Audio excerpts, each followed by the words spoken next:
La parole est à Monsieur Boris Tavernier pour le groupe écologiste. Merci Madame la Présidente. Ma question est pour Monsieur le Premier ministre. Monsieur le Premier ministre, avez-vous déjà sauté un repas faute d'argent? Un tiers des étudiants doit s'y résoudre. Monsieur le Premier ministre, avez-vous déjà fait la queue à une distribution alimentaire? Un étudiant sur 5 y a déjà eu recours. Monsieur le Premier ministre, avez-vous déjà dû mentir pour louer un appartement? Avez-vous déjà commencé le mois avec 50 € en banque? Avez-vous déjà renoncé à chauffer votre logement? Près d'un étudiant sur 4 y est contraint. C'est le chauffage ou le porte-monnaie. Ici, nulle sobriété heureuse, nulle conviction écologique. On parle d'avoir froid en hiver. On parle crûment de pauvreté. Savez-vous ce que signifie la privation? La privation matérielle, la privation culturelle, la privation sociale? C'est se priver de recevoir des amis à dîner. C'est se priver de se rendre à un anniversaire par crainte de ne pas pouvoir l'assumer financièrement. Parce que oui, ce qu'on appelle pudiquement précarité étudiante, c'est de la pauvreté. Et la pauvreté, c'est de la violence sur les corps, de la violence sur les esprits, de la violence sur la vie. Vous allez certainement me répondre, Crous à 1 € ou logement étudiant, très bien. Mais alors, allez-y franco, étendez plus largement les repas à 1 €, faites en sorte que ça soit bon, construisez massivement des logements étudiants, des logements salubres et accessibles. Et après tout ça, quid des autres jeunesses? Quid de la jeunesse ouvrière, la jeunesse employée, la jeunesse privée d'emploi, la jeunesse rurale, cette jeunesse qui ne fréquente pas les Crous? Les jeunesses sont différentes, mais elles ont un point commun, la précarité. La précarité de l'emploi, la précarité de l'accès au logement, la précarité économique. Au fond, Monsieur le Premier ministre, que vous ayez vécu ou non ces précarités n'est pas la question. Ces violences sont le quotidien de millions de jeunes en France. Alors il nous faut une véritable politique universelle à destination des jeunes. Oui, une politique qui ne fasse pas de nos jeunes la variable d'ajustement de la société. Alors je vous le demande, Monsieur le Premier ministre, que proposez-vous à la jeunesse de ce pays?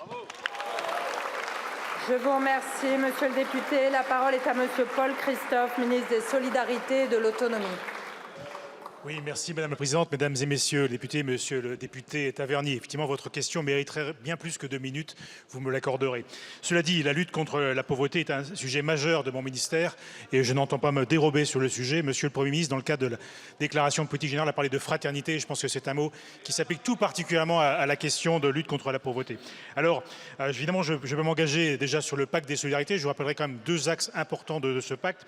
Celui qui vise à permettre d'accéder déjà au juste droit. Et je pense que c'est tout le sens de la déclaration pré-remplie qui a été expérimentée sur 5 départements ces derniers mois et qui donc sera généralisée, rappelons-le, à l'aune de l'année 2025. C'est aussi bien sortir de la pauvreté par l'emploi.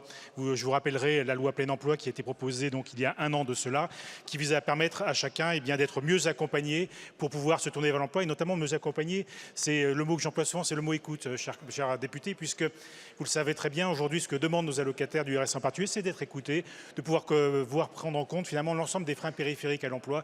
Je pense en particulier au logement, je pense aux gardes d'enfants, on en a parlé hier avec les réformes sur le complément de garde et de libre choix. Toutes ces difficultés aujourd'hui auxquelles sont contraints nos allocataires. Mais c'est aussi, vous l'avez raison, des messages tournés vers la jeunesse. Et donc, vous parliez de budget également ces derniers temps. Et donc, je vous invite à être très attentif lorsque nous aborderons la vision des dépenses sur le programme 304, qui est celui qui porte justement la lutte contre la pauvreté. Donc, je vous remercie de porter cette attention. Je vais vous hocher de la tête, puisque nous avons à l'intérieur donc des augmentations de budget notables, notamment pour ce qui parle, si vous parlez particulièrement sur la restauration, donc sur notamment les dispositifs de cantine dites à 1 € auprès des plus fragiles, sur les petits déjeuners, un ensemble de dispositions budgétaires également qu'il nous faudra absolument soutenir. Je compte sur vous. Merci beaucoup, Monsieur le ministre. Monsieur le député. Merci, Monsieur le ministre. L'écoute ne sera pas suffisante. On attend des actes. N'insultez pas l'avenir. Merci. Je vous remercie. La parole est à présent à Monsieur Frédéric Pethier.